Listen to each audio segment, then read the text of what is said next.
Hi, my name is Mitchell T. Palmer. You know my name, damn it. And you have reached Beyond Barbering. Gentleman Barber brings you a tip and trick or ideas about your barbering experience to help enhance the experience for you and to make it one that is more efficient, more effective, and, well, let's just say more fun. I don't imagine there's anything more fun than hanging out with me, but let's tune in. Today's tip is going to be questions that your barber should ask you. Why does that matter? Well, a good trained barber, a goodly trained barber, a well-trained barber knows that the average head of hair grows about half of an inch each month. So your barber is going to ask you certain questions, and those questions will help him understand what he's doing for you today and what your wishful outcome may be. Whether he's a good trained barber, a goodly trained barber, or a well-trained barber. Let's dive into these questions now. First of all, the question that you should be asked is, when was your last haircut? Your barber may know this and not have to ask it, but if you can give him a general idea, understanding that that head of hair of yours may grow on average about half of an inch. Well, this will lead us into the next question. Did you like the last haircut? I need to look and make sure that's the question. It is. Did you like the last haircut?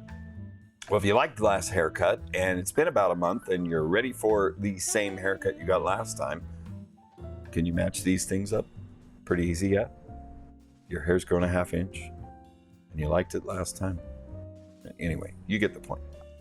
Next question would be, were there problems with your last haircut? Now, even if you liked your last haircut, there may be things about that haircut that weren't quite spot on and perfect. If that's the case, your barber should be asking you what they are. Now, we don't need to be children about this. We're grown men. Maybe your barber's not a man. Maybe he is. Maybe that doesn't matter. In today's world, you never know. Anyway, not here to debate those things. But if your barber knows the problems that you may have had with your last haircut, he or she may be better versed in how to proceed. You can give them feedback now. Whether your barber uses words like problem or challenge, were there difficulties, were there things that you didn't like about your last haircut? That's the point here. I cannot address those things if you don't tell me that they existed. Question number 4, what can we improve today? See how these are kind of feathering into each other? They're kind of going hand in hand, right? This one's self-explanatory, isn't it? What can we improve today? Next, we're going to ask, are we doing something different? Now, you may have come about a month ago. You may have liked that haircut. There may have been challenges, may have been things you didn't like about that haircut. That doesn't necessarily mean that you want the same haircut again today. You might be going for something different. Perhaps last time you got a mullet and today you want the mullet cleaned up because nobody wants to talk to you. Maybe you didn't have a mullet and you really want one. Maybe today's the day that you're going to get that high and tight mohawk. Question number 6 is kind of 2 parts. How much time do we have today, or are you up against a scheduling issue? In other words, do you need to be out of here by a certain time? Let's take this example. If your haircut appointment starts at noon and your barber asks you, how much time do you have today? Well, you tell him 30 minutes. Great. Well, now we know, instead of counting down on a timer somewhere, which could get annoying, let's set a timer.